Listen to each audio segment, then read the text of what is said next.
और अब करते हैं नेक्स्ट हमारा बच्चों चार्ल्स लॉ पढ़ेगा। ठीक है बच्चों, चार्ल्स लॉ के अंदर क्या करेंगे, पहले अभी अभी मैंने आपको दोबारा रिपीट करके दिया है, पिछली बार भी बताया था कि दो लोगों को कांस्टेंट होना चाहिए सर, दो लोगों को कांस्टेंट होना चाहिए। सबसे पहले देखेंगे इसके अंदर कौन कांस्टेंट, बच्चों एट कांस्टेंट प्रेशर, यानी कि बच्चों प्रेशर जो है वो कांस्टेंट हो जाएगा। चार्ल्स लॉ के अंदर प्रेशर कांस्टेंट होगा सर। उसके बाद बच्चों यहाँ पे ऐसा लिख रखा है कि फिक्स्ड मास ऑफ गैस। ठीक है, फिक्स्ड मास का मतलब बच्चों फिर से वही है कि कंटेनर के अंदर मैंने गैस ले रखी है, क्लोज कंटेनर है, तो ना इससे गैस बाहर जा सकती है ना अंदर आ सकती है और गैस। तो क्या होगा बच्चों, इसका मास जो है वो कांस्टेंट हो जाएगा या फिक्स हो जाएगा। अगर इसका मास फिक्स है तो बच्चों इसके मोल्स भी जो है फिक्स हो जाएंगे। ठीक है, फिक्स्ड या कांस्टेंट बोल सकते हैं, क्योंकि moles are directly proportional to mass. अगर ये कांस्टेंट है तो ये भी कांस्टेंट रहेगा। ठीक है सर, तो हमने ये मान लिया कि प्रेशर और मोल्स जो है हमारे कांस्टेंट है। अगर बच्चों दो चीजें मैंने कांस्टेंट बता दी, चार के अंदर से दो चीजें मैंने कांस्टेंट बता दी, स्पीड तेज बोल रहा हूँ कोई दिक्कत नहीं, दोबारा रिपीट कर दूंगा अगर समझ नहीं आया तो। चर चार के अंदर से अगर मैंने दो चीजें कांस्टेंट बना दी तो सर बच गई दो, पी और एन तो यूज कर ली सर, वी और टी के बीच में आपको रिलेशन बताओ बच्चों, रिलेशन होता है डायरेक्टली प्रोपोर्शनल का। ठीक है सर, डायरेक्टली प्रोपोर्शनल का सर क्या मतलब होता है बच्चों, जब इनवर्सली प्रोपोर्शनल था, P inversely proportional to V, तब क्या होता था बच्चों, एक बढ़ेगा तो दूसरा घटेगा। ठीक है, वॉल्यूम बढ़ेगा तो प्रेशर घटेगा एंड सो ऑन। बच्चों जब डायरेक्टली प्रोपोर्शनल होता है ना, तो अगर एक बढ़ेगा तो दूसरा भी बढ़ेगा, एक घटेगा तो दूसरा भी घटेगा। यानी सर अगर मैं टेम्परेचर को इंक्रीज कर रहा हूं तो सर वॉल्यूम अपने आप इंक्रीज हो जाएगी। जी बच्चों, अगर सर मैं टेम्परेचर को डिक्रीज कर रहा हूं तो क्या वॉल्यूम अपने आप डिक्रीज हो जाएगी। जी बच्चों, डायरेक्टली प्रोपोर्शनल का मतलब है बच्चों रिलेशन सेम आएगा, अगर एक बढ़ रहा है तो दूसरा घटेगा। ठीक है, ये समझ में आ गया कि सर डायरेक्टली प्रोपोर्शनल होता है, दो चीजें कांस्टेंट माननी होती है चार्ल्स लॉ के अंदर, पी और एम। सर उसके बाद हम रिलेशन बता देंगे वी और टी के बीच में। सर डायरेक्टली प्रोपोर्शनल का रिलेशन होता है, डायरेक्टली प्रोपोर्शनल का मतलब होता है एक बढ़ेगा तो दूसरा भी बढ़ेगा, एक घटेगा तो दूसरा भी घटेगा। ठीक है सर, ये समझ में आ गया। इसका मतलब सर अगर वॉल्यूम बढ़ाऊंगा तो टेम्परेचर बढ़ेगा, वॉल्यूम घटाऊंगा तो टेम्परेचर घटेगा। अगर सर टेम्परेचर बढ़ाऊंगा तो वॉल्यूम बढ़ेगा, और अगर टेम्परेचर घटाऊंगा तो वॉल्यूम घटेगी। सबके अंदर सेम रिलेशन आएगा, दिस एंड दिस सेम होगा। ठीक है, जबकि इनवर्सली के अंदर क्या होता है, एक इंक्रीज तो दूसरा डिक्रीज। ठीक है सर, ये बात समझ में आ गई कि कैसे इस रिलेशन को हमने समझा। बच्चों अगर ये समझ में आ गया है तो मैंने बताया था अगर प्रोपोर्शनैलिटी को इक्वालिटी में कन्वर्ट करना है तो बच्चों एक कांस्टेंट के यूज करेंगे, के कांस्टेंट यूज करेंगे। बच्चों जो के कांस्टेंट होएगा उस के कांस्टेंट को भी यहाँ पे यूज करने वाले हैं, वी को, ये प्रोपोर्शनैलिटी का साइन मैं रिमूव कर रहा हूँ, इक्वालिटी लगा रहा हूँ, तो बच्चों मेरे को यहाँ पे लगाना पड़ेगी कांस्टेंट के इक्वल टी। बच्चों ये सेकंड फॉर्म है मेरी चार्ल्स लॉ की। ठीक है, इस फॉर्म का क्या मतलब है कि सर अगर आप एक कंटेनर ले लो, उसके अंदर आपने गैस उठा ली, उसके अंदर आपने एन और पी कर दिया सर कांस्टेंट। ठीक है सर, अब ये मेरा कांस्टेंट हो गया है, तो अब सर मैं इसके अंदर दो चीजें वेरी कर सकता हूँ, वी और टी। सर अगर मैं इसके अंदर एक नया कॉम्बिनेशन बना लूं वॉल्यूम का V1 और T1, और सर फिर मैं बना लूं V2 और T2, तो सर चाहे मैं कोई भी कॉम्बिनेशन बना लूं, उन कॉम्बिनेशन का जो डिवीजन आएगा वो सेम आएगा। अच्छा, इसके अंदर ना इस टी को इधर ले आओ, V बाई टी जो है बच्चों वो कांस्टेंट है, V बाई टी कांस्टेंट है। इस फॉर्म से मैंने ये वाली डिराइव कर दी, कुछ नहीं किया, लेफ्ट हैंड साइड पे लेके गया तो इधर ऊपर है, उधर नीचे आ जाएगा डिनोमिनेटर में। ठीक है, तो इस वाली फॉर्म के हिसाब से बच्चों V और T का डिवीजन कांस्टेंट रहना चाहिए। तो सर अगर आपने V1 T1 एक कॉम्बिनेशन बनाया, V2 T2 एक कॉम्बिनेशन बनाया, तो सर ये ना इनका डिवीजन कांस्टेंट रहेगा। अगर सर V2 T2 का लेोगे तो भी यही आएगा सर डिवीजन, क्या आएगा, K। इसका मतलब बच्चों अगर मैं इसको कहूं A और इसको कहूं बच्चों B, तो आप A और B के अंदर से बच्चों K की वैल्यू को अगर इवेल्युएट कर दो, V1 by T1 equal K है, V2 बाई T2 भी K है। तो क्या बच्चों इसके अंदर से K बीच से हटा के मैं सीधा सीधा लिख सकता हूँ V1 by T1 equal V2 by T2। ये एक फॉर्म आ जाएगी बच्चों जो हमारे काम की है, क्वेश्चन के अंदर सीधे अप्लाई हो जाएगी। ये थर्ड फॉर्म हो गई बच्चों। सब लोग बताएंगे चैट बॉक्स के ऊपर कि इतना समझ में आया है कि नहीं। चार्ल्स लॉ के अंदर बच्चों मोल्स और प्रेशर कांस्टेंट मानेंगे, V और T के बीच में रिलेशन बताएंगे, डायरेक्टली प्रोपोर्शनल का सर रिलेशन होता है। ठीक है जी, ये बता दिया आपने, तो क्या करेंगे, एक प्रोपोर्शनैलिटी का साइन हटा देंगे, के कांस्टेंट लगा देंगे, V इक्वल KT बन जाएगा सर, ये सेकंड फॉर्म हो जाएगी। सर टी को लेफ्ट हैंड साइड पे ले जाएंगे तो डिवीजन में आ जाएगा सर, फिर लिख सकते हैं v बाई टी इक्वल के। v बाई टी इक्वल के का मतलब है सर v1 और t1 का कोई भी कॉम्बिनेशन बना लो आप, उनका डिवीजन हमेशा k ही आएगा। आप सर v1 t1 बना लो सर, v2 t2 बना लो, v3 t3 बना लो, चाहे आप सर vn tn कुछ भी बना लो, आप उनका कोई भी कॉम्बिनेशन बनाओगे तो उनका डिवीजन सर k ही रहेगा फॉर ए गिवन सिस्टम। ठीक है, तो बच्चों बताएंगे अब तक की चीजें समझ में आई हैं कि नहीं आई है? यस और नो, यस के लिए y और नो के लिए n। अगर कोई डाउट है तो बता दीजिए। ठीक है, ओके, वेरी गुड। तो अब बच्चों इसके बाद हम आगे चलेंगे। तो एक चीज के बारे में आपको बताना रह गया है कि जो टी हम ना बार बार टी के बारे में बात कर लेते हैं। ये टी बच्चों क्या है, वी तो वॉल्यूम ऑफ गैस है, आपको पता है, ठीक है सर, वॉल्यूम ऑफ गैस तो बचा है सर। टी भी पता है, टी टेम्परेचर है, मुझे पता है, आपको ये पता है टी इज टेम्परेचर। लेकिन ये जो बच्चों टेम्परेचर है ना, ये एब्सोल्यूट टेम्परेचर है, एब्सोल्यूट टेम्परेचर। मैं यहाँ पे इसको के लिख रहा हूँ ताकि आपको नोट्स में मिल जाए, और नीचे समझाता हूँ कि एब्सोल्यूट टेम्परेचर क्या होता है। ठीक है, यहाँ पे मैंने लिख दिया एब्सोल्यूट टेम्परेचर है, साफ साफ लिख देता हूँ क्योंकि ये इंपॉर्टेंट है और ये आगे भी काम आना है कि एब्सोल्यूट टेम्परेचर है टी, सिर्फ टेम्परेचर में, एब्सोल्यूट टेम्परेचर। इसके ब्रैकेट में बच्चों मैंने मेंशन कर दिया कि के यानी केल्विन में होना चाहिए। अब बताता हूँ कि एब्सोल्यूट टेम्परेचर क्या होता है। एब्सोल्यूट टेम्परेचर का मतलब बच्चों कुछ भी नहीं है, जो भी आपका टेम्परेचर है ना, वो आप जब केल्विन में लिखेंगे, absolute temperature is temperature written in K यानी केल्विन। ठीक है सर, ये हो गया, के यानी केल्विन में अपना टेम्परेचर होगा तो वो एब्सोल्यूट टेम्परेचर कहलाएगा। बच्चों इस लॉ में और आगे के भी सारी जगह के ऊपर आप हमेशा टेम्परेचर ना केल्विन में रिपोर्ट करेंगे। यानी कि सर केमिस्ट्री के अंदर दो बातें हो सकती है, कहीं पे एब्सोल्यूट टेम्परेचर होगा, कहीं पे नॉन एब्सोल्यूट टेम्परेचर होगा। ठीक है सर, नॉन एब्सोल्यूट को तो हम किसी भी यूनिट में रिपोर्ट कर सकते हैं, एनी यूनिट, लेकिन सर एब्सोल्यूट को हमें केल्विन में ही करना है। तो सर अगर मैं एक बात को पक्की अपनी गांठ बांध लूं कि मैं नॉन एब्सोल्यूट को भी केल्विन में ही करूंगा, तो सर मेरे से एक गलती नहीं होगी कभी कि अगर मेरे को याद भी ना रहा कि एब्सोल्यूट टेम्परेचर है तो भी सर मेरा आंसर यूनिट में चल रहा होगा केल्विन में। इससे सर अगर कहीं पे गलती से एब्सोल्यूट टेम्परेचर आया और मैं मिस कर गया तो मेरी आदत की वजह से मैं हमेशा केल्विन में ही टेम्परेचर यूज करता हूं, तो सर वो अपने आप ठीक हो जाए। तो आपकी ये एब्सोल्यूट और नॉन एब्सोल्यूट टेम्परेचर सोचने की दिक्कत खत्म हो जाएगी। करना क्या है बच्चों, जब भी डिग्री सेल्सियस दिखे केल्विन में कन्वर्ट मारो फट से। यानी कि सर पूरी केमिस्ट्री में आदत रखनी है कि अगर हमारा केल्विन के अलावा किसी भी यूनिट में टेम्परेचर है, सीधे सबसे पहले सर मैं उसको केल्विन में कन्वर्ट करूंगा। इससे क्या होगा सर, मेरी एब्सोल्यूट टेम्परेचर जहां जहां होगी वहां पे मैं गलती से डिग्री सेल्सियस यूज करके क्वेश्चन गलत नहीं कर लूंगा। ये बच्चों हमेशा याद रखना है कि एब्सोल्यूट टेम्परेचर ही लेंगे आगे से केमिस्ट्री में हर जगह। ठीक है, इससे आपको फायदा होगा। कहीं पे अगर आपको आंसर मांग रहे सेल्सियस में, तो सर बच्चों आप पूरा पूरा क्वेश्चन करोगे केल्विन में, केल्विन में सॉल्व कर लोगे, आपके पास एक टेम्परेचर आ गया जो कि केल्विन में, फिर आंसर को आप रिपोर्ट कर दो डिग्री सेल्सियस में, आप फिर से इसमें कन्वर्ट करके वापस कर सकते हो, लेकिन पूरे क्वेश्चन के अंदर आप केल्विन चलाओगे। ठीक है सर, ये समझ में आ गया कि केल्विन ही जिंदाबाद है टेम्परेचर के लिए।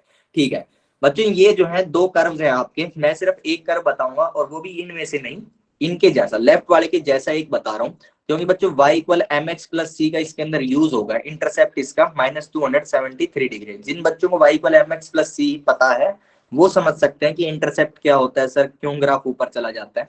जिन्हें नहीं पता बच्चों, उनके लिए जब बेसिक मैथ्स पढ़ लेंगे आप लोग तब समझ लेंगे। अभी के लिए आप सिर्फ ये टेम्परेचर में बच्चों डिग्री सेल्सियस में, इसलिए इसका इंटरसेप्ट यहाँ आता है। मैं आपको केल्विन का ग्राफ बता रहा हूँ कि when temperature is in kelvin, आपको ये वाला ग्राफ याद रखना है, ये आपके काम आएगा। वी तो किसी में भी, वी किसी भी यूनिट में चल जाएगा। टेम्परेचर हमारा केल्विन में होना चाहिए बच्चों। ग्राफ आएगा ऐसे डॉटेड, पहले स्टार्टिंग में डॉटेड, उसके बाद फिर स्ट्रेट लाइन। ये पूरा एक स्ट्रेट लाइन का पार्ट है, लेकिन जो जीरो के पास का रीजन है वो बच्चों मैंने आपका डॉटेड दिखाया है। ठीक है, डॉटेड क्यों दिखाया सर?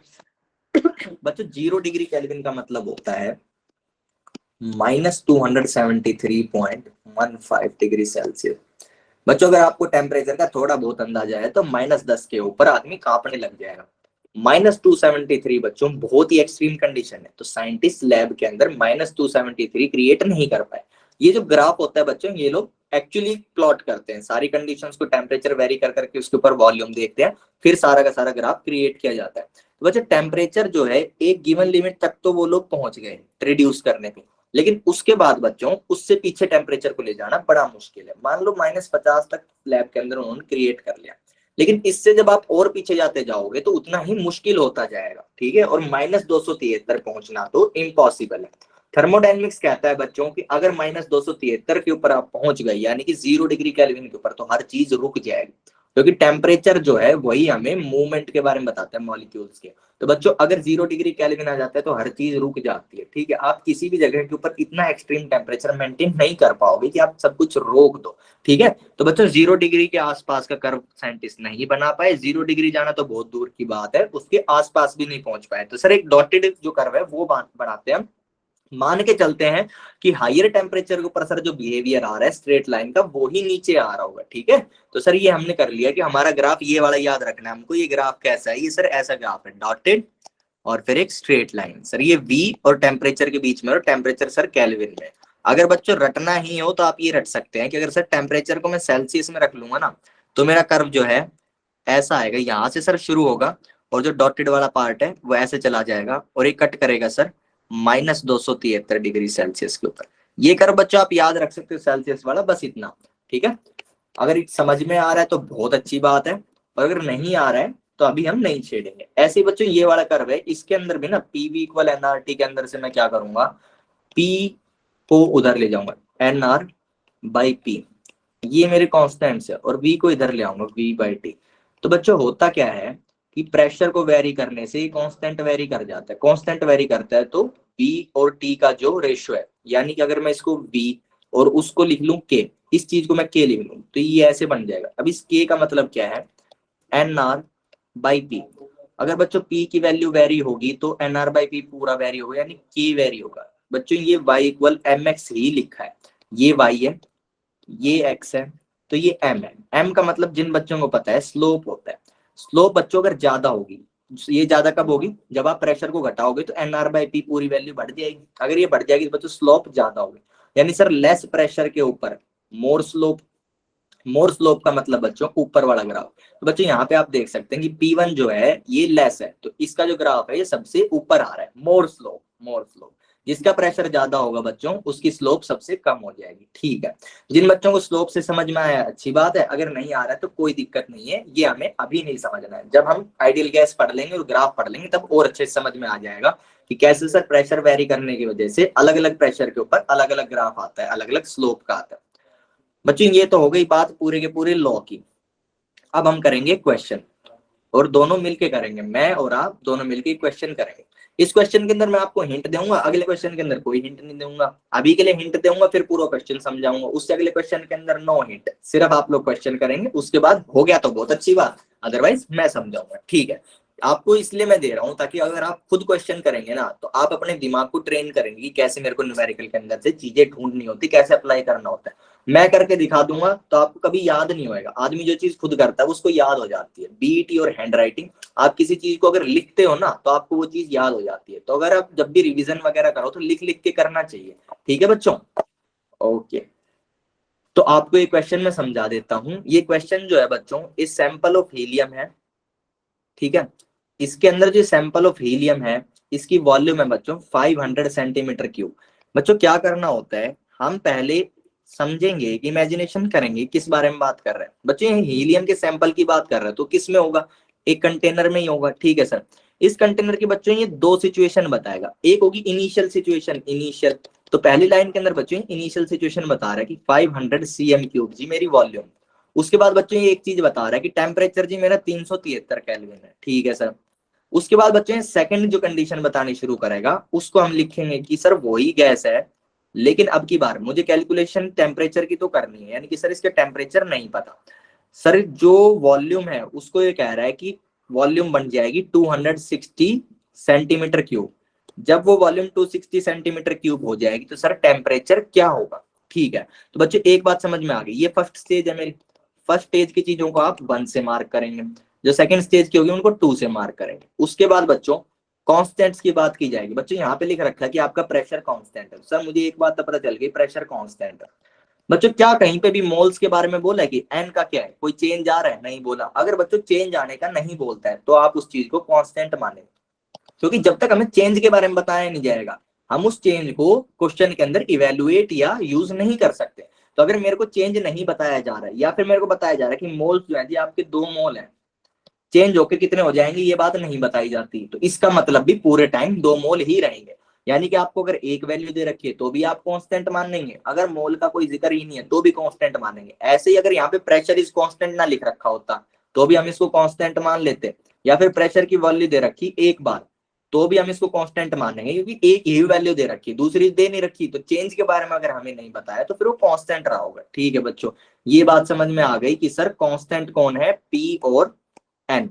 अब बच्चों पी और एन कांस्टेंट देखते ही आपकी आंख चमकेगी, सर ये तो ना चार्ल्स लॉ होगा। अगर चार्ल्स लॉ होगा तो बच्चों चार्ल्स लॉ की एक फॉर्म होगी, आपके पास यहाँ पे V1 मिल चुका है, T1 मिल चुका है, यहाँ पे बच्चों आपके पास V2 है और T2 आपको फाइंड आउट करना है। आप वो फॉर्म लिखेंगे, आपको ये मैंने बता दिया है कि सारी चीजें कैसे आपने फिगर आउट करनी है, एक बार शुरू से करेंगे।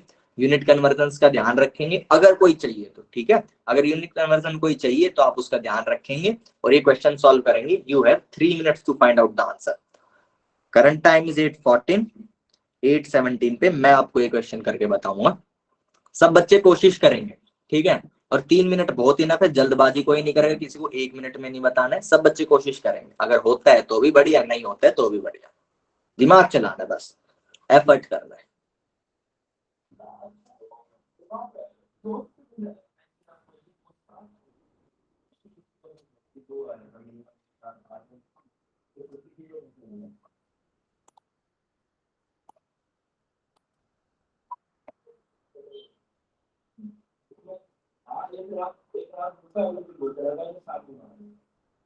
एक मिनट बच्चों, मैंने माइक बंद।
ओके ठीक है। हाँ जी, हर्षिता ने बताया है 194, ठीक है, ओके, एक आंसर ये आ गया है, ओके। थोर जी ने भी यही बताया है, थोर अपना नाम बता के जाएंगे मुझे क्लास खत्म होने के बाद,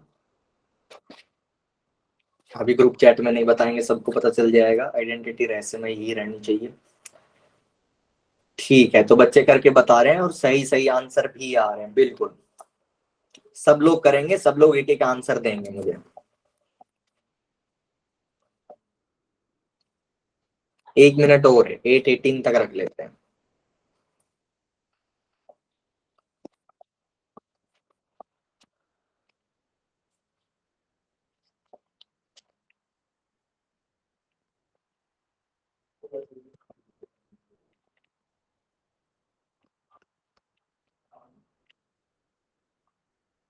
ठीक है, एक और बच्चे का आंसर आया, बिल्कुल वेरी गुड।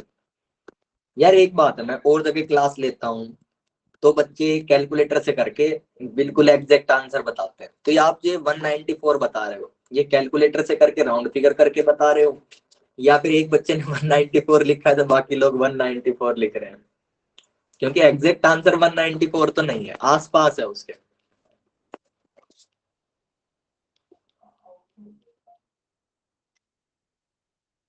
हाँ, एक ने फिर सही आंसर बताया, बिल्कुल कैलकुलेटर से किया हुआ। फिर ठीक है, अर्शिता कह रही राउंड ऑफ करके किया, ठीक है। तो राउंड ऑफ करके किया फिर भी ठीक है, लेकिन कैलकुलेटर का यूज आप लोग मिनिमाइज करेंगे, कैलकुलेटर यूज नहीं करेंगे बच्चों, कैलकुलेशन करने की आदत डालेंगे। पेपर में कैलकुलेटर नहीं मिलेगा। आदमी सोचता है कि कैलकुलेशन करनी तो मेरे को आती है, पेपर के अंदर भले ही ना मिले तब मैं कैलकुलेट कर लूंगा, अभी क्यों मैं अपना टाइम वेस्ट करूं, अब सीधा कैलकुलेटर यूज करता हूँ। बच्चों इससे क्या होता है, आपकी कैलकुलेटर यूज करने की जो आदत है ना, उससे आपकी कैलकुलेशन की प्रैक्टिस नहीं होगी। आप जितनी प्रैक्टिस खुद से करोगे, सारे क्वेश्चन खुद से करोगे ना, तब पेपर के अंदर भी आपको कैलकुलेशन कर लोगे। दो बातें रहेंगी उसके अंदर, एक गलत होने का चांस, दूसरा टाइम ज्यादा लगेगा। अगर आप 2 साल से हाथों से कैलकुलेशन कर रहे हो अपनी लिख लिख के, तो वो प्रैक्टिस आपकी काम आएगी, पेपर में टाइम बचाएगी, क्वेश्चन के सही होने की, अप्रोक्स होने की या एक्यूरेट होने की प्रोबेबिलिटी बढ़ाएगा। ठीक है, तो कैलकुलेटर का यूज जो है कम करेंगे। मैंने अपने टाइम पे जब तैयारी की थी तो ये भारी मिस्टेक की थी कि मैं पूरी तैयारी के टाइम पे मस्त कैलकुलेटर यूज करता था, और फिर मेरे पेपर के अंदर 3-4 क्वेश्चन गलत हुए कैलकुलेशंस के अंदर, क्योंकि वहां पे पैनिक टाइम आ जाता है कि टाइम कम है, जल्दी जल्दी के अंदर आदमी मिस्टेक कर देता है। तो कैलकुलेटर की आदत को थोड़ा कम करेंगे। ठीक है, चलो बातों को खत्म करते हुए क्वेश्चन सॉल्व करते हैं। ये जो मैंने लिख रखा है बच्चों, ये मैं मिटा रहा हूँ। जो बच्चे अभी भी कर रहे हैं ठीक है, उनके लिए टाइम अप, अब सुनेंगे। ठीक है, ओके। तो जो भी कुछ मैंने लिख रखा है उसको मिटा देते हैं और फिर आगे का कार्यक्रम चलाते हैं। आगे के कार्यक्रम में सर पूरा क्वेश्चन सॉल्व करेंगे। हमारे दिमाग को क्या सोचना चाहिए क्वेश्चन सॉल्व करने के लिए, वो भी दोबारा सुने। ठीक है बच्चों, देखिए मैंने आपको बताया कि आपको क्या करना है, एक इमेजिनेशन करनी है कि क्वेश्चन के अंदर एग्जामिनर क्या कहना चाहता है। अगर आप वो इमेजिनेशन सही कर लेते हो तो आपके क्वेश्चन सही होने के चांसेस बढ़ जाते हैं। ठीक है सर, इमेजिनेशन करें, कैसे करें सर इमेजिनेशन? बच्चे इंग्लिश की हिंदी करके। हाँ जी ओम प्रकाश, इनका पीडीएफ आ जाएगा, बिल्कुल आ जाएगा आपका पीडीएफ। आज तो जो है 1-2 दिन की और बात है, मेरा नया सिम आ गया, मैं आप लोगों के ग्रुप में ऐड हो जाऊंगा, फिर मैं साथ साथ भेजता रहूंगा। अभी ना मैं हमारी टीम को भेजता हूँ तो वो लोग आपको भेजते हैं, तो रात की जो क्लासेस होती है उनमें फिर नेक्स्ट डे पे बात चली जाती है, क्योंकि उनके वर्किंग आवर्स खत्म हो जाते हैं। तो थोड़ा सा ऐसे इशू आ रहा है। अब से ना जब मेरी सिम स्टार्ट हो जाएगी, 2-1 दिन की बात है, फिर मैं आपको टाइम टू टाइम भेजता रहूंगा, क्लास खत्म हुई आधे घंटे में मिल जाएगी। ठीक है, तो इस बात की चिंता छोड़ के कि पीडीएफ मिलेगी कि नहीं मिलेगी, क्योंकि पीडीएफ मिलेगी। क्वेश्चन सॉल्व करते हैं बच्चों। मैंने कहा कि एक इमेजिनेशन बनानी है, कैसे बनाएंगे सर, कैसे इमेजिनेशन बनाए, क्या कर रहा है एग्जामिनर? बच्चों इंग्लिश की हिंदी करो, ये है। तो इंग्लिश की हिंदी करना शुरू करते हैं। ये कह रहा है a sample of helium has volume 500 centimetre cube at 373 kelvin. इसका हिंदी में अर्थ होता है बच्चों कि सैंपल ऑफ हीलियम है मेरे पास एक, उसकी वॉल्यूम है 500 सेंटीमीटर क्यूब, और वो 373 केल्विन के ऊपर एग्जिस्ट कर रहा है। यानी कि सैंपल ऑफ हीलियम जो है वो 500 सीएम क्यूब पे है और 373 केल्विन पे। ये हिंदी में हो गया। अब इस बात से ना आप एक चीज कर सकते हो, हिंदी में सर आपने पहली लाइन बोली सैंपल ऑफ हीलियम है, यानी कि सर यहाँ पे हीलियम भरी हुई है, हाँ जी कंटेनर में ही भरी होगी सर। तो ये आपने इमेजिनेशन से ये बना लिया कंटेनर हिंदी करके। उसके बाद उसने कहा कि इसकी ना जी वॉल्यूम जो है वो 500 सेंटीमीटर क्यूब है। आपने कहा सर इस कंटेनर की वॉल्यूम फिर 500 सेंटीमीटर क्यूब रही होगी, हाँ जी बच्चों। फिर उसने कहा इट इज एट 373 केल्विन, तो सर इस गैस का ना टेम्परेचर 373 केल्विन रहा होगा। हाँ जी बच्चों, ये हमारा बच्चों कार्यक्रम हो गया फर्स्ट स्टेज का। अब फर्स्ट स्टेज के ऊपर बच्चों मुझे जो भी बात मिली उनमें 1 से लिखूंगा। तो मुझे क्या मिली बच्चों, 2 बातें मिली। एक मुझे मिला V1, उस V1 को मैंने क्या लिख लिया, 500 मीटर सेंटीमीटर क्यूब। ठीक है, और बच्चों दूसरी चीज मुझे मिली है यहाँ पे टेम्परेचर, तो इसको मैं लिखूंगा T1। T1 equal 373 kelvin. ठीक है सर, ये दोनों बातें हो गई। अब बच्चों अगली लाइन पढ़ेंगे। अगली लाइन में कहता है कैलकुलेट द टेम्परेचर। अगर ये टेम्परेचर दोबारा कैलकुलेट करा रहे हैं, यानी कि टेम्परेचर बदल चुका है। अब अच्छा टेम्परेचर बदल चुका है, इसका मतलब सर कोई ना सेकंड स्टेज एग्जिस्ट कर रही होगी। तो सेकंड स्टेज के लिए कंटेनर बनाएंगे सर, रहेगा तो वही हीलियम ही रहेगी, लेकिन कुछ स्टेज के अंदर चेंज आ जाएगा। तो सर टेम्परेचर हमसे कैलकुलेट करवा रहा है, तो सर टेम्परेचर को तो क्वेश्चन मार्क मार देते हैं, यही हमें ढूंढना है। उसके बाद कहता है eight which the volume will become 260। कौन सा टेम्परेचर ढूंढना है, जब हमारी वॉल्यूम बन जाए 260, यानी कि सर इसकी जो है सेकंड स्टेज के अंदर फाइनली 260 सीएम क्यूब मेरी वॉल्यूम बन गई होगी। ठीक है बच्चों, ये समझ में आ गया कि सेकंड स्टेज की वॉल्यूम क्या है। तो उसको लिख लेते हैं V2 equal 260 centimetre cube. T2 बच्चों हमें पता लगाना है। अब बच्चों आप ना एक चीज देखा करेंगे, P, V, T और N, ये चार चीज होती हैं। दो के बारे में तो आपको पता चला है कि भाई V1 T1 ये सब दे रखे हैं, बच गई दो, N और P। इनको देखेंगे कि भाई इनका क्या सीन है। इनका सीन बच्चों प्रेशर का तो सीधा सीधा एग्जामिनर ने पका पकाया लिख रखा है कि प्रेशर इज कांस्टेंट, तो ये तो कांस्टेंट हो गया। अगर सर पका पकाया ना लिखा होता तो बच्चों आप दो चीज देखते हैं। मान लीजिए आपको एक प्रेशर दे रखा होता 1 बार, कह देता कि गैस 1 बार पे, और कोई दूसरा प्रेशर ना बताया होता, ना ही उसके बारे में कुछ बोला होता कि देयर इज अदर प्रेशर या फाइंड दैट अदर प्रेशर या फिर gas exists eight other pressure, ऐसा कुछ भी नहीं बोल रखा, तो बच्चों ये होगी कांस्टेंट, यानी कि ये कांस्टेंट रही होगी, वरना हमें चेंज के बारे में कुछ बताया जाता। अगर बच्चे प्रेशर का नाम ही ना लें तो भी बच्चों प्रेशर मेरा हो जाएगा कांस्टेंट।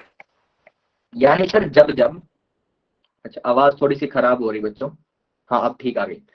यानी सर जब जब जो है प्रेशर मेरा कोई भी इंफॉर्मेशन नहीं होगा प्रेशर चेंज का, तो मैं उसको कांस्टेंट मान लूंगा। सर ऐसे कोई भी क्वांटिटी होगी अगर उसके चेंज के बारे में no information, no info of change, तो सर वो कांस्टेंट होगी पक्कम पक्कम। क्योंकि सर एग्जामिनर यही कहना चाहता है, वो चाहता है कि हम सोचे प्रेशर या मोल्स क्या है या फिर कोई भी क्वांटिटी जिसका उसने मेंशन नहीं किया है, हम सोचे और सोचते रह जाएं। तो हम सर सोचते ही नहीं रह जाएंगे, हम कांस्टेंट मान लेंगे ताकि हम क्वेश्चन को आगे सॉल्व कर सके। ठीक है बच्चों, तो इस क्वेश्चन के अंदर बच्चों प्रेशर तो कांस्टेंट बता रखा है और मोल्स का कहीं पे कोई नाम नहीं है, तो बाई अवर रूल कि जिस चीज के चेंज के बारे में ना बताया जाए या नाम ही ना लिया जाए उसको हम कांस्टेंट मान लें। सर हमारा मोल्स भी हो चुका है कांस्टेंट। अब बच्चों मोल्स कांस्टेंट और प्रेशर कांस्टेंट है, इसका मतलब सर चार्ल्स लॉ, पक्की पक्की बात। अब बच्चों चार्ल्स लॉ के मैंने दो तीन फॉर्म्स बताए, V इक्वल के T, V by T equal के, V डायरेक्टली प्रोपोर्शनल के, और V1 by T1 equal V2 by T2। अगर आप चार्ल्स लॉ को याद करोगे तो आपको ना सीधे सीधे ये वाली इक्वेशन दिखेगी, सर ये वाली काम की है, इसके अंदर से कुछ चीजें मेरे पास है, V1 है, V2 है, T1 है, T2 है, इन वालों के अंदर सर मेरे पे कुछ भी नहीं है, VT है लेकिन मेरे T1 ऐसी कोई इक्वेशन नहीं है।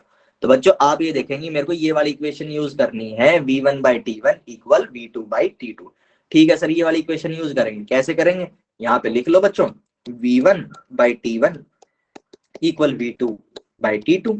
अब क्या करेंगे सर, अब बच्चों मेरे पास V1 है, T1 है, इसमें रख देंगे, सर V2 भी आएगा वो भी रख दो, तो ऐसे करके ना उन वैल्यूज को रख दो। एक चीज का बच्चों ध्यान रखना है, आपकी यूनिट सेम होनी चाहिए, सेम यूनिट, और टेम्परेचर की हमेशा केल्विन में होनी चाहिए। सर टेम्परेचर की तो देख ली केल्विन में, सेम करने का यहाँ पे कोई लफड़ा नहीं है क्योंकि दूसरी टेम्परेचर की है ही नहीं हमारे पास कोई चीज, अगर होती तो फिर उसको हम केल्विन में ले आते, सेम करके चलते। और सेम क्या करना है सर, सबको केल्विन में लेंगे तो अपने आप सेम हो जाएगी। ठीक बच्चों, वॉल्यूम है उसको अपनी मर्जी से किसी एक यूनिट में ले सकते हो, अगर आपने वॉल्यूम को सीएम क्यूब में लिखा है चल जाएगा, ठीक है, ऐसा यूनिट में लिखना कोई जरूरी नहीं है, लेकिन अलग अलग में नहीं रखेंगे, सेम यूनिट में ले आएंगे। तो यहाँ पे पका पकाया दे रखा था कि सेम यूनिट में ही है, तो हमने कोई चेंज नहीं किया। अब वैल्यूज रखे बच्चों, V1 जो था मेरा 500, T1 था बच्चों 373, सर V2 था 260 और T2 तो हमें पता ही लगाना सर।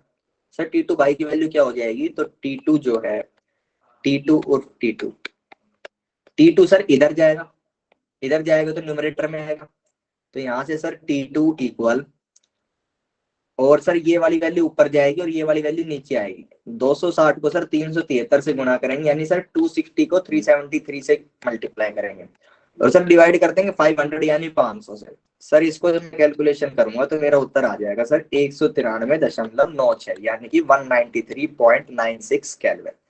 किसी बच्चे को कोई दिक्कत, कोई डाउट इस क्वेश्चन को सॉल्व करने में, बिल्कुल दिल खोल के बताइए अगर कोई भी डाउट आया है कि सर कोई चीज कैसे क्यों लेगी, नहीं समझ में आया तो बताइए।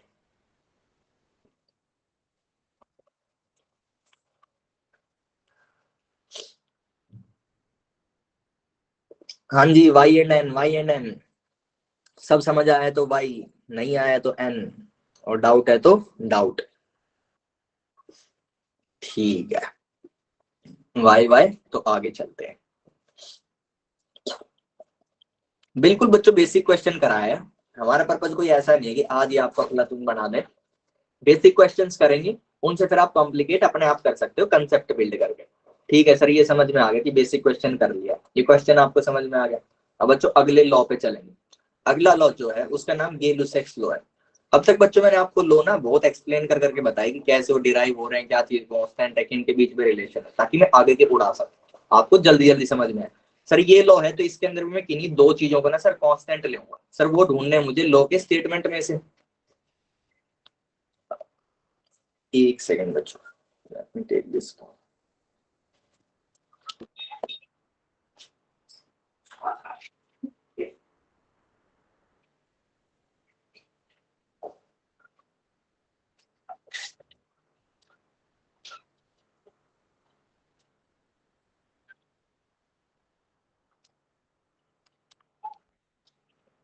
ठीक है, तो बच्चों इसके अंदर हम क्या देखेंगे कि हमारा प्रेशर टेम्परेचर का रिलेशन देखेंगे, यानी सर रिलेशन होगा प्रेशर और टेम्परेचर के बीच में।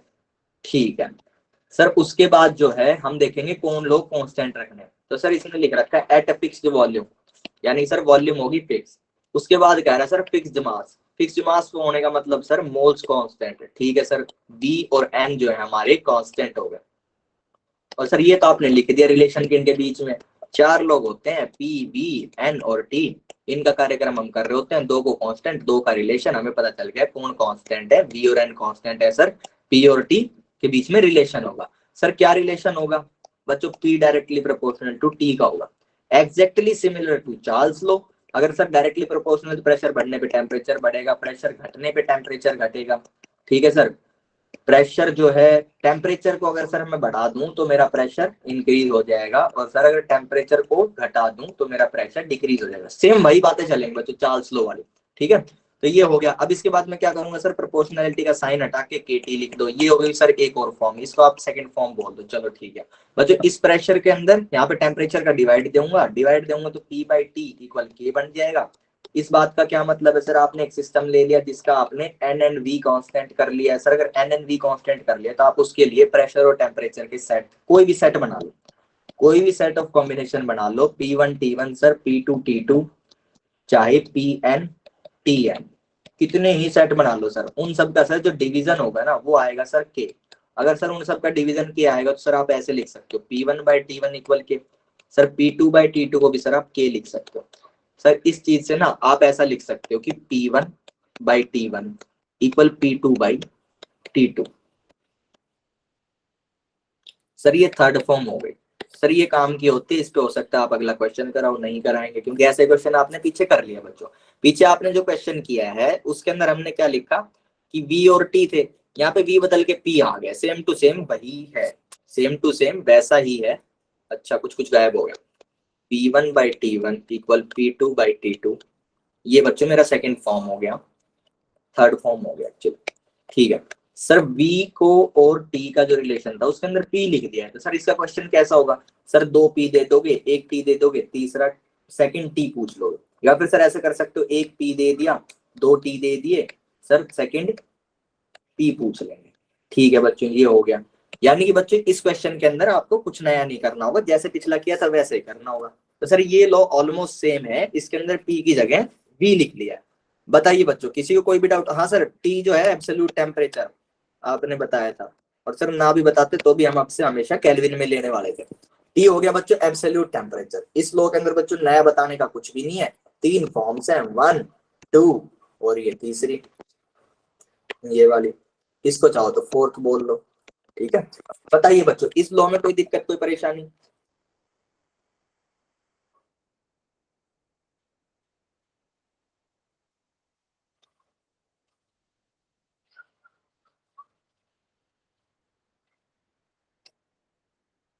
No sir, okay.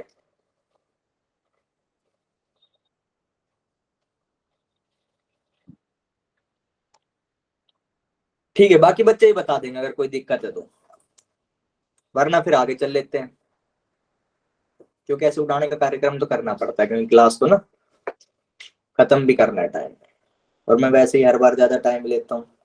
तो ठीक है सर, एवोगैड्रो लो बताइए। एवोगैड्रो लो के अंदर बच्चों में दो तरह की बात बताऊंगा। First situation, first statement actually, first statement में बच्चों पता क्या कहते हैं, हम कहते हैं कि अगर सर मैं प्रेशर कांस्टेंट कर लूं, टेम्परेचर कांस्टेंट कर लूं, यहाँ पे बच्चों मैं साइड में लिख रहा हूँ कि एक गैस की बात चल रही है, तो बच्चों उस गैस का जिसका मैंने प्रेशर और टेम्परेचर कांस्टेंट कर लिया, उसके लिए कौन दो लोग बच गए सर, वॉल्यूम और मोल्स बच गए। उनका रिलेशन बताना है, वो बच्चों डायरेक्टली प्रोपोर्शनल होता है। यानी कि बच्चों में कोई एक गैस लेके आए कंटेनर के अंदर, मैंने उसका प्रेशर और टेम्परेचर कर लिया जी कांस्टेंट। अब ये कांस्टेंट करने के बाद बच्चों ये क्या चीज फॉलो करेगा, V directly proportional to N follow करेगा। अगर बच्चों V directly proportional to N है तो उस केस के अंदर बच्चों मेरा V1 अगर कुछ बनता है तो फिर वो N1 जो बनेगा वो भी इंक्रीज होके बना होगा, अगर V1 इंक्रीज होके बना। यानी सर अगर वॉल्यूम बढ़ाओगे तो मोल्स भी बढ़ेंगे, आपको बढ़ाने पड़ेंगे मोल्स, वॉल्यूम बढ़ानी है तो। और सर अगर आप मोल्स बढ़ा रहे हो तो आपकी वॉल्यूम अपने आप बढ़ जाएगी। सर अगर आप मोल्स घटाओगे तो वॉल्यूम अपने आप घट जाएगी, और अगर सर वॉल्यूम बढ़ाओगे, सॉरी वॉल्यूम घटाओगे तो सर मोल्स अपने आप घट जाएंगे। यानी कि सर V इंक्रीज, यार सब चीज साफ क्यों हो रहा है, PT कांस्टेंट, मेहनत हो गई, ठीक है। तो सर V और M, और सर इस सिचुएशन के अंदर हम बात कर रहे हैं एक गैस की, नॉट मैनी गैस, ठीक है। एक गैस के बारे में बात करना चाहते हैं सर, ये फर्स्ट स्टेटमेंट है मेरा, ठीक है। तो बच्चों एवोगैड्रो लॉ का फर्स्ट स्टेटमेंट कहता है कि V इंक्रीज तो N इंक्रीज, V डिक्रीज तो N डिक्रीज करना पड़ेगा। अगर N इंक्रीज कर रहे हो तो V इंक्रीज हो ही जाएगा, और अगर N डिक्रीज कर रहे हो तो V भी डिक्रीज हो जाएगा। सर ये बात हो गई, ठीक है। अब बच्चों इसके अंदर जो सेकंड स्टेटमेंट है वो भी आपकी इंपॉर्टेंट है। सेकंड स्टेटमेंट के अंदर बच्चों मैनी गैसेज है। मैनी गैसेज के अंदर क्या कहना चाहता है कि अगर मैं कई सारी गैसेज ले आऊं, उनका मैंने प्रेशर, टेम्परेचर और मोल्स सेम ले रखे हैं, ठीक है, तो बच्चों उन सब की वॉल्यूम क्या होगी, सेम। यानी कि मैं अलग अलग कंटेनर के अंदर O2 ले आऊं, F2 ले आऊं, H2 ले आऊं, I2 ले आऊं, और इन सब गैसेज का मैंने प्रेशर, टेम्परेचर और मोल्स सेम ले रखे हैं। जो O2 का प्रेशर, टेम्परेचर, मोल्स है वही F2 का है, वही बाकी लोगों का, PTN सेम है। कोई चाहे तो इसको ना P1 लिख लो ताकि आपको कंफ्यूजन ना लगे कि ये वेरिएबल है। P1 T1 N1, ऐसे यहाँ पे P1 T1 और N1, ये क्या हो गया P1, ये मेरा T1 और ये N1, और ये वाले बच्चों P1 T1 N1 पे। तो ये स्टेटमेंट कहता है बच्चों इन सब का वॉल्यूम सेम होगा। इन सब का वॉल्यूम क्या मिलेगा, सेम, मान लीजिए V1, ठीक है बच्चों। यानी कि अगर सेम प्रेशर, टेम्परेचर और मोल के ऊपर आप कोई भी गैस उठा के लाओ, सेम टेम्परेचर, प्रेशर और मोल्स के ऊपर, तो बच्चों उनकी वॉल्यूम सेम मिलेगी। यानी कि sir same number of moles आप किसी भी गैस के उठा लो, उसका प्रेशर और टेम्परेचर सेम होने चाहिए सर जो बाकी गैसेज के, तो सर उसकी वॉल्यूम जो है मुझे बाकी गैसेज के लिए सेम मिलेगी, एज इट इज उनके जैसी वॉल्यूम मिलेगी। क्या बच्चों दोनों स्टेटमेंट समझ में आए। फर्स्ट स्टेटमेंट के अंदर एक गैस लेनी है, उसका प्रेशर, टेम्परेचर कांस्टेंट करना है, मोल बढ़ाओगे तो वॉल्यूम बढ़ेगी, वॉल्यूम बढ़ाओगे तो मोल बढ़ेगी, घटाओगे तो दोनों चीजें घटेंगी, ठीक है। सेकंड स्टेटमेंट बच्चों मैंने मैनी केसेस ली, उनके लिए PTN कांस्टेंट ले लिया है, सेम ले लिया है, तो उसके लिए सर सबकी वॉल्यूम सेम हो जाएगी। बच्चों बताओ क्या दोनों स्टेटमेंट समझ आ गए एवोगैड्रो लॉ के। ओके ठीक है, हर्षिता को समझ आ गया, बाकी लोग भी बताएंगे भाई वाई ऐसा क्यों होता है, ठीक है वाई बताता है। PV इक्वल NRT पढ़ लेते तो बाद में देखते। आप देखो बच्चों PV इक्वल NRT, ठीक है बच्चों, ये चीज कांस्टेंट, ये कांस्टेंट और ये कांस्टेंट, ये भैया तो कांस्टेंट होते हैं। यानी कि बच्चों अगर मैं ऐसा कहूँ V equal NRT by P, आप कह रहे हो सर हर गैस के लिए जब आप ये वाली इक्वेशन लिखोगे तो V आपका जो भी आ रहा है आपका NRT1 बाई P1 होगा, N1 NRT1। सर अगर आपने दूसरी गैस के लिए यही इक्वेशन लिखी, अच्छा Y है ठीक है, फिर भी चलो सुन लो। सर अगर आपने दूसरी गैस के लिए यही इक्वेशन लिखी और N1 उसकी वैल्यू रही, R और T1 रही, और सर P1 रही, तो सर सबकी वॉल्यूम V ही तो आएगी, वो V1 लिख लो आप, सेम होगी, इसलिए सेम होती है, ठीक है। चलो कोई बात नहीं, ये समझ में आ गया, सबको समझ आ गया सर दो स्टेटमेंट क्या कह रहे हैं। तो आगे चलते बच्चों, ideal gas. Ideal gas equation करेंगे, डिराइव करेंगे। डिराइवेशन का मेरा हर बार का सेम तरीका है, मुझे याद नहीं रहता कैसे डिराइव करनी है। मैंने ऊपर के जितने लॉज पढ़े हैं ना उनको लिख लेता हूँ, थोड़ा बहुत इधर उधर करता हूँ। चार के अंदर से तीन यूज होते हैं, ये मेरे को याद है, और मेरे को आइडियल गैस इक्वेशन मिल जाती है। चलिए बच्चों, तो ऊपर के चारों लॉज लिखते हैं, याद भी हो जाएगा। P inversely proportional to V, this is बच्चों मेरा चार्ल्स लॉ, ठीक है सर, ये चार्ल्स लॉ हो गया। Sir V directly proportional to T, अच्छा ये बॉयल्स लॉ होता है सर, आपको याद नहीं है? याद नहीं रहती यार मेरे को चीजें, मैं पढ़ के आता हूँ और पढ़ा देता हूँ। ठीक है, ये हो गया बच्चों बॉयल्स लॉ। उसके बाद बच्चों V directly proportional to T, ये हो जाएगा बच्चों चार्ल्स लॉ। ठीक है सर। बच्चों तीसरा हमने पढ़ा था P directly proportional to T, ये बच्चों गे-लुसेक्स लॉ। ओके, तो बच्चों आखिरी क्या पढ़ा? P directly proportional to N, ये क्या था सर? Avogadro law. 1 2 3 4। इसके अंदर बच्चों में एक आपको चेंज करके बता रहा हूं, मैं इस V को इधर ले गया हूं और P को इधर ले गया, तो इसकी फॉर्म क्या बन जाएगी? V is inversely proportional T, एक ही बात है। ठीक है, अब बच्चों मैं ये 1 ये वाली फॉर्म यूज करूंगा, 2 और 4 ये तीन लॉज यूज करने वाला हूं। इनको मैं साइड में लिख लेता हूं कि sir V inversely proportional to P, sir V directly proportional to T, और sir V directly proportional to N। Sir मैंने ये तीन फॉर्म्स लिख ली। बच्चों जब हमारे प्रोपोर्शनैलिटी का साइन होता है और हम कितनी भी इक्वेशंस को कंबाइन करें तो हम क्या करते हैं? एलएचएस में जितनी भी टर्म्स होती हैं, अगर कोई न्यूमरेटर में तो उसको न्यूमरेटर में लिख लेंगे, कोई डिनोमिनेटर में तो उसको डिनोमिनेटर में लिख लेंगे। लेकिन सर कोई भी एक टर्म एक बार से ज्यादा बार नहीं लिखी जाएगी। यानी कि सर यहाँ पे एलएचएस के अंदर अगर सारी की सारी वी है तो सर ये न्यूमरेटर में ये मान लिया, इसको न्यूमरेटर में लिख देंगे, लेकिन 3 बार नहीं लिखेंगे सर, एक बार भी लिख दिया। उसके बाद सर आरएचएस में देखेंगे, जो लोग ऊपर होंगे उन्हें ऊपर और जो नीचे होंगे उन्हें नीचे। बच्चों यहाँ पे पी जो है नीचे है, यानी कि डिनोमिनेटर में, तो इनवर्सली का साइन लगाया और यहाँ पे लिख लिया बच्चों पी। उसके बाद सर टी और एन जो है ऊपर है, तो बच्चों टी और एन ऊपर लिख लिया। ये वाली फॉर्म आ गई बच्चों मेरे पास।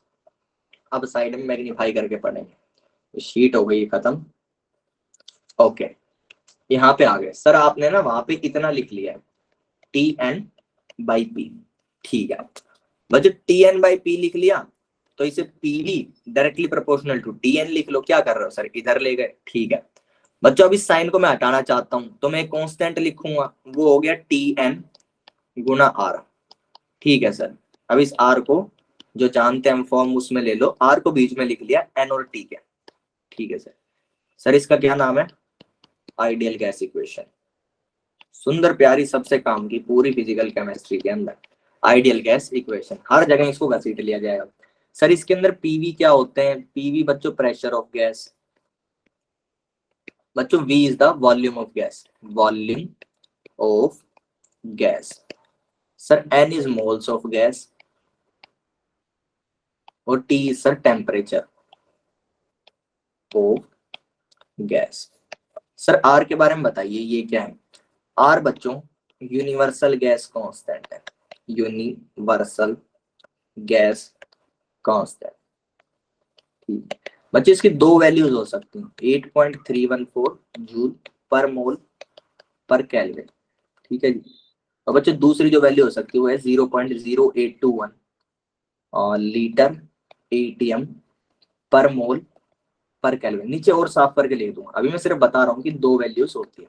ठीक है, अब बच्चों हमें ये देखना होगा कि दोनों वैल्यूज कब कब यूज करते हैं, कब यूज करते हैं। तो क्वेश्चन देख लेंगे और आंसर आ जाएगा। आंसर नहीं दिखाऊंगा, यहाँ पढ़ा है।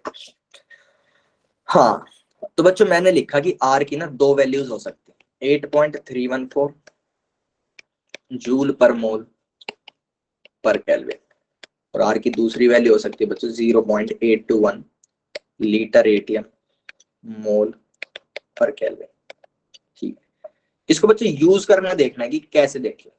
बच्चों यूज करना डिसाइड होता है आपकी पी बी टी और एन की यूनिट्स का। अब बच्चों टी तो मैंने कह दिया, हर बार हम केल्विन यूज करेंगे, हमेशा करना है, तो इससे सर बात खत्म हो गई। सर एन ना मैं हमेशा ही मोल्स में यूज करता हूँ, तो ये आपको याद रहता है। होने को तो आप मिनी मोल भी यूज कर सकते हो, ऐसे भी यूनिट्स होती हैं इसके लिए, लेकिन सर मोल में ही जनरली रखते हैं, हमेशा ही यही काम आता है, तो सर एन रखूंगा मोल में। ये दो चीजें तो बच्चों आपकी हो गई लॉग। अब बचते हैं बच्चों प्रेशर और वॉल्यूम। ठीक है, प्रेशर और वॉल्यूम के बारे में बताता हूँ। अगर बच्चों आपने ले लिया वॉल्यूम मीटर क्यूब में, यानी कि एसआई यूनिट में, तो बच्चों आपको प्रेशर ना पास्कल में ही लेना है। सर अगर मैं मीटर क्यूब में ले रहा हूँ और प्रेशर ले लूंगा एटीएम में, ना ना ना, ना नहीं चलेगा। अगर आपने मीटर क्यूब ले लिया तो पास्कल में ही लेना पड़ेगा। अगर आपने पास्कल पहले चूज कर लिया प्रेशर के लिए तो वॉल्यूम आपको सारी की सारी मीटर क्यूब में लेनी पड़ेगी। अच्छा सर ठीक है ले ली। अगर बच्चों आपने ये वाला कॉम्बिनेशन यूज कर लिया, इस कॉम्बिनेशन के केस के अंदर आप आर की ये वाली वैल्यू यूज करें। ठीक है सर। और भी कोई कॉम्बिनेशन होता होगा सर जिसके लिए सेकंड वैल्यू यूज करते हैं? बिल्कुल होता है बच्चों। दूसरा कॉम्बिनेशन है एटीएम और लीटर का। सर अगर लीटर डिसाइड कर लिया तो एटीएम ही लूंगा, और सर अगर एटीएम डिसाइड कर लिया तो बाकी चीजें लीटर में ही लूंगा, वॉल्यूम की सारी यूनिट्स लीटर में ही लूंगा। उस केस के अंदर बच्चों आप ये वाली वैल्यू यूज कर सकते हो। इधर उधर भटके यूनिट से अगर कोई मिस्टेक करी, मीटर क्यूब के साथ बार ले लिया, खेला खत्म। ठीक है, ये मिस्टेक नहीं करनी। सर एटीएम के साथ सेंटीमीटर क्यूब ले लूं क्या? नहीं लेना। सर लीटर के साथ बार ले लूं क्या? नहीं लेना। क्या है, यही दो सेट्स है। ये दो सेट्स के अंदर आपकी यूनिट्स होनी चाहिए, वॉल्यूम की सारी यूनिट सेम, और वो क्या हो, लीटर। तो आप क्या लेंगे, पास्कल की सारी एटीएम में। सर अगर मैं चाहता हूं कि मैं वॉल्यूम अपनी मीटर क्यूब में कर लूं तो सर सारी की सारी मुझे पास्कल में प्रेशर लेने पड़ेंगे। जी हाँ, सारे के सारे पास्कल में लेने पड़ेंगे। जब आप अपना सेट डिसाइड कर लोगे प्रेशर और वॉल्यूम का कौन सा सेट यूज कर रहे हो, उसके बाद फिर आप अपनी आर को यूज कर सकते हो कि कौन सा आर मुझे यूज करना है, आर की वैल्यू कौन सी यूज करना है। यहां तक बच्चों सबको क्लियर? यस और नो? क्योंकि अब आपका कार्यक्रम शुरू होने वाला है, 5 मिनट का एक सवाल। ओके। तो क्वेश्चन आपके सामने है, देयर आर नो हिंट्स। मैंने पहले ही कहा था नेक्स्ट क्वेश्चन के अंदर कोई हिंट नहीं दूंगा। क्वेश्चन आपके सामने है, सॉल्व करना शुरू कीजिए। यूनिट कन्वर्जन का ध्यान रखना, क्या चीज कांस्टेंट है ये देख लेना है, यूनिट कन्वर्जन देख लेना है, उसके बाद पीवी इक्वल एनआरटी यूज कर लेना है। पीवी इक्वल एनआरटी को आप लोग एडजस्ट करेंगे। पीवी जो भी कोई इसके अंदर चेंज हो रहे हैं उनको एक साइड ले आओगे, जो चीजें कांस्टेंट रह रही हैं उनको दूसरी साइड ले आओगे। जो एक साइड में लेके आए उनके लिए लिखोगे P1V1/T1। Suppose P1V1/T1 equal NR constant है, तो इनको आप क्या लिख लोगे, P1V1/T1 इक्वल एनआर। जो दूसरी बार इक्वेशन लिखोगे PV/T इक्वल एनआर में, उसके अंदर आप P2 इनका एक कॉम्बिनेशन जो भी बनेगा इक्वल एनआर।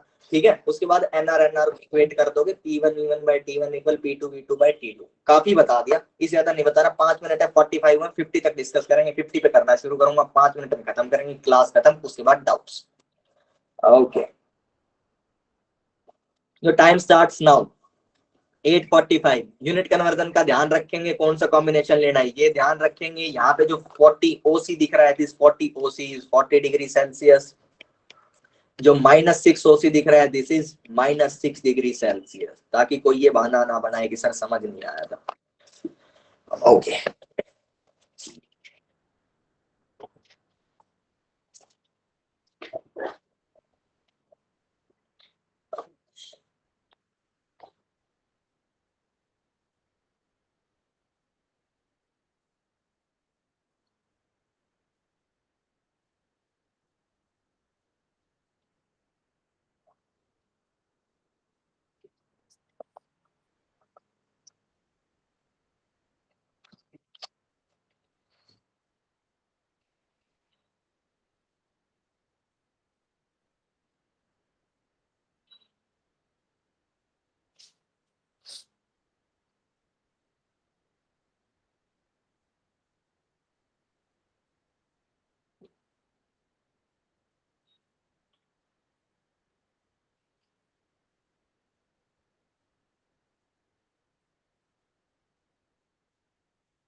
किसी का भी आंसर नहीं आ रहा क्या यार?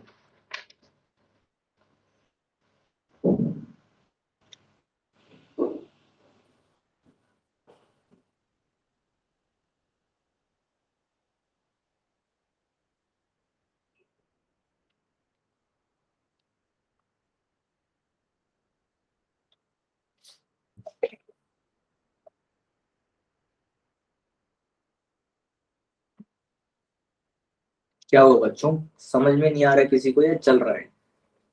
अगर चल रहा है तो चलता रहे, और नहीं समझ में आ रहा है तो कोशिश करते रहे। 1896। ओके, यूनिट कन्वर्जन में कोई गलती है? हर्षिता ने यूनिट कन्वर्जन में गलती की है? दोबारा चेक करो हर्षिता।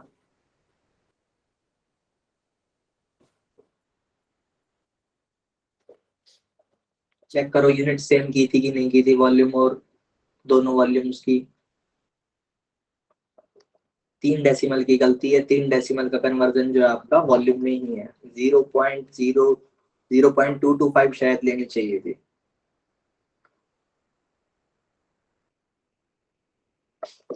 चेक करो, कोई नहीं, होती है, जल्दबाजी में होती है ना। 5 मिनट के समय का आपने 3 मिनट में आंसर मारा है। मैंने भी बहुत आंसर्स मारे अपने टाइम पे, जल्दी जल्दी, फिर गलत निकल आते थे।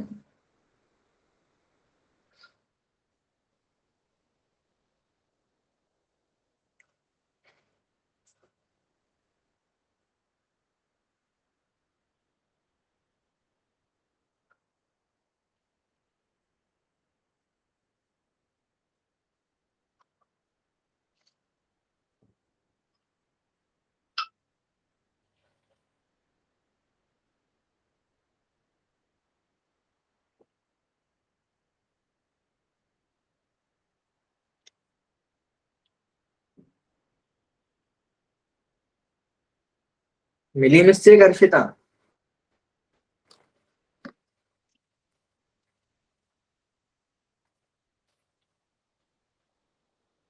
मुझे लगता है कुछ बच्चे तो लीव ही कर गए कि ये क्वेश्चन जो है मेरे को आता है।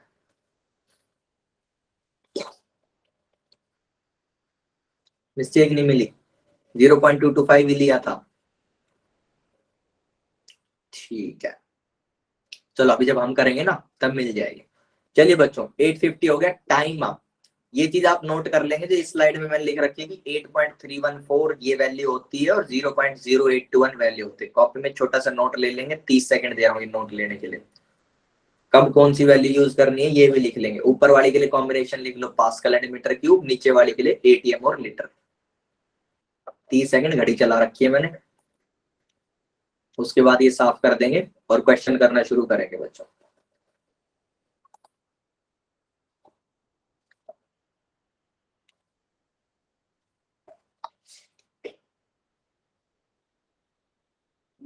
ओके, 30 सेकंड हो गई, 10 और।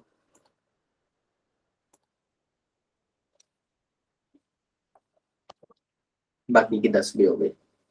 ठीक है, चलिए, तो इसको साफ करके क्वेश्चन करने की कोशिश करते हैं कि क्या क्या करना है सर।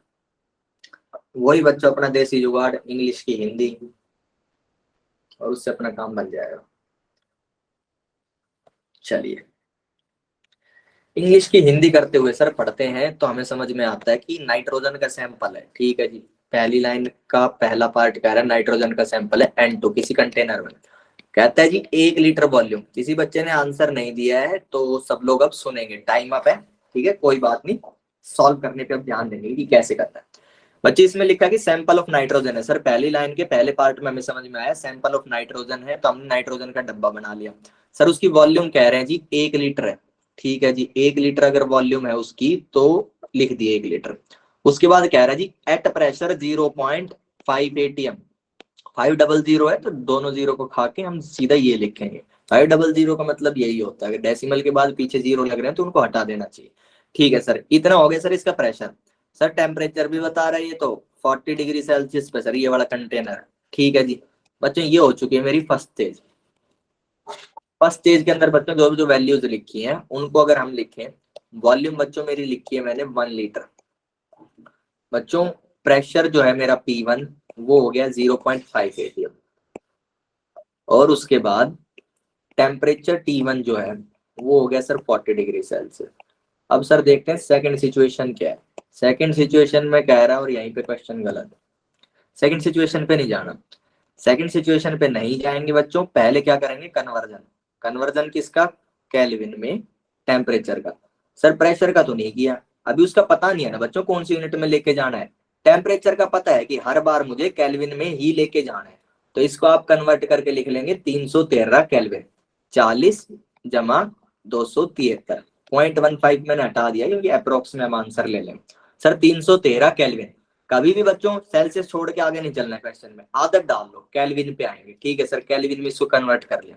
अब बच्चों आगे क्या, सेकंड सिचुएशन देखते हैं कि सेकंड स्टेज में सर क्या हो रहा होगा। कहता है बच्चों कैलकुलेट द प्रेशर, यानी कि सर सेकंड सिचुएशन का प्रेशर तो अननोन है सर, P2। सेकंड सिचुएशन है बच्चों, सारी चीजें मैं 2 से लिखूंगा। If the gas is compressed at 225 centimetre cube, sir 225 centimetre cube is my B2। सर दूसरी जो है वॉल्यूम मिल गई है मुझे सेकंड स्टेज की 225 centimetre cube. Sir second stage क्यों बोल रहे हो इसको, क्योंकि बच्चों पहली स्टेज के अंदर जो है मेरी प्रेशर की और वॉल्यूम की अलग वैल्यूज थे। अब जैसे ही वैल्यूज चेंज हुई तो मेरी स्टेज चेंज हो गई, स्टेज चेंज का पता चल गया, ये सेकंड स्टेज है, ये है मेरी सेकंड स्टेज। ठीक है सर, सेकंड स्टेज समझ में आ गया कि ये सेकंड स्टेज क्यों है। तो सर V2 से लिखेंगे सेकंड स्टेज पे जितनी भी चीजें होंगी। बच्चों इसने लिख रखा है एट -6 डिग्री सेल्सियस। ठीक है, तो इनको लिखते हैं और फिर कन्वर्जन करते हैं। बच्चों V2 की जो वैल्यू है वो लिखी है इसने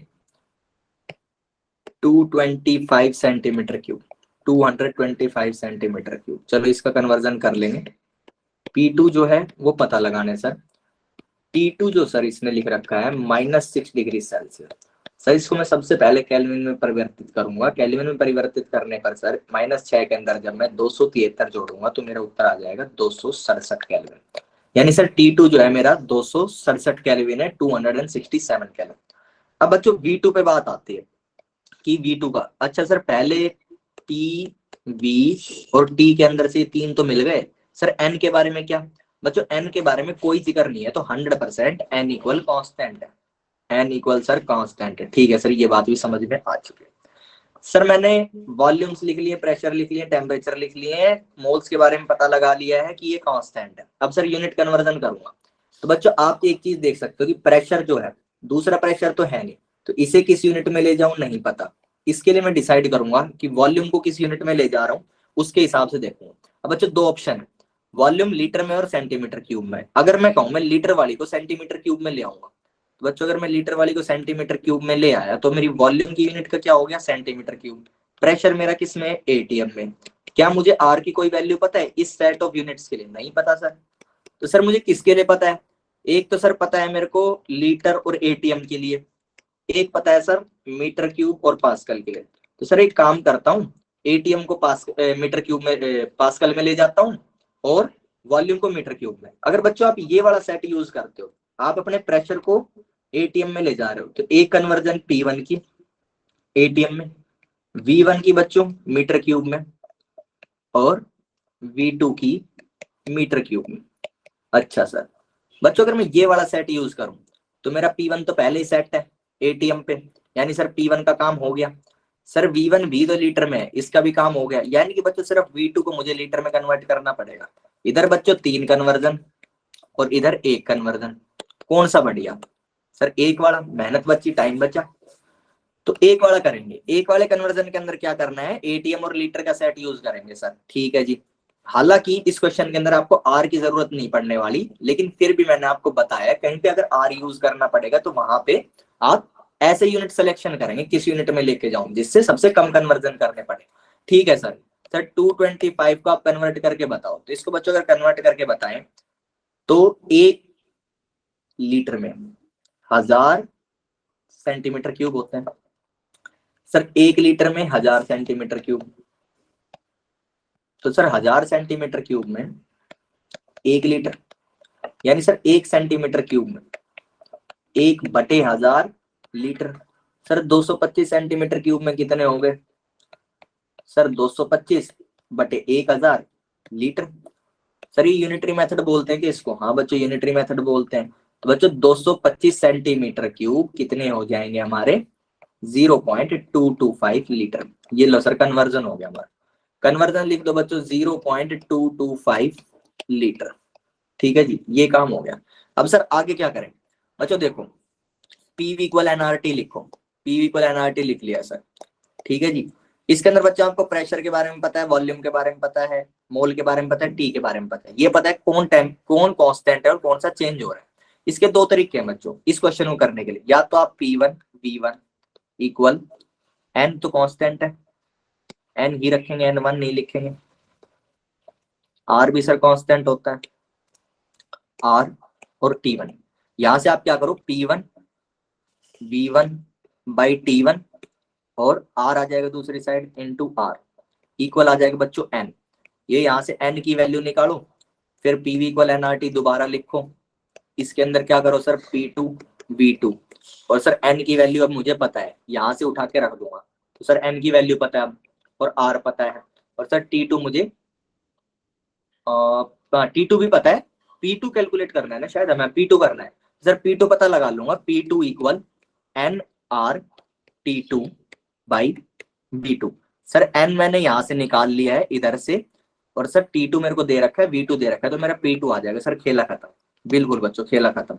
लेकिन ये खेला खत्म करने के चक्कर में स्टेप्स बहुत ज्यादा बढ़ा लिए, दो जगह पे कैलकुलेशन कर लिया हमने। तो क्या करेंगे सर, अब एक जुगाड़ दिखाते हैं। इस जुगाड़ में क्या करेंगे बच्चों, PV इक्वल nRT। इसके अंदर से जो चीजें कांस्टेंट है, कांस्टेंट एक तरफ और वेरिएबल एक तरफ। ठीक है सर। बच्चों प्रेशर भी चेंज हो रहा है, P1 से P2 जा रहा है, वॉल्यूम V1 से V2 जा रहा है, और टेम्परेचर भी T1 से T2 जा रहा है। सर कांस्टेंट क्या है, ऑब्वियसली बच्चों मोल्स कांस्टेंट है। इसको ऐसे लिख लो, अगर बच्चों ऐसे लिख लोगे, अब इस इक्वेशन को लिखो P1 के लिए, P1 V1 by T1 equal nR। ठीक है सर। अब बच्चों इसको लिखो P2 V2 by T2 equal nR। ये लो बच्चों दोनों साइड nR nR, तो क्या मैं लिख सकता हूँ P1 V1 by T1 equal P2 V2 by T2। हाँ सर मजा आ जाएगा। R का भी कोई चक्कर नहीं, N का भी कोई चक्कर नहीं, ना N कैलकुलेट करूंगा ना R चूज करूंगा कौन सा रखना है। बच्चों इस इक्वेशन को A बोल रहा हूँ, ऊपर लेके चल रहा हूँ, ऊपर लेते ही क्वेश्चन खत्म हो जाएगा। P1 V1 by T1 equal P2 V2 by T2। सारी वैल्यूज रख दो बच्चों। P1 की वैल्यू 0.5, V1 की वैल्यू 1 लीटर, ठीक है। T1 की वैल्यू बच्चों 313, P2 बच्चों पता लगाना है, V2 हमने रखा है 0.225 बटे T2 हो जाएगा बच्चों 267। सर साइड में यही तो लिख रखा है, उधर से नहीं देखना, मेरा सुनोगे।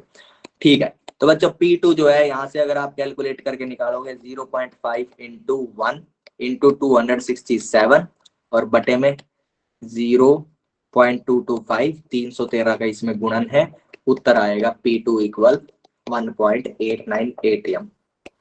ठीक है जी। हर्षिता जो भी मिस्टेक करी बच्चे अपनी देख लेना, ठीक है, आपने जो लिखा था।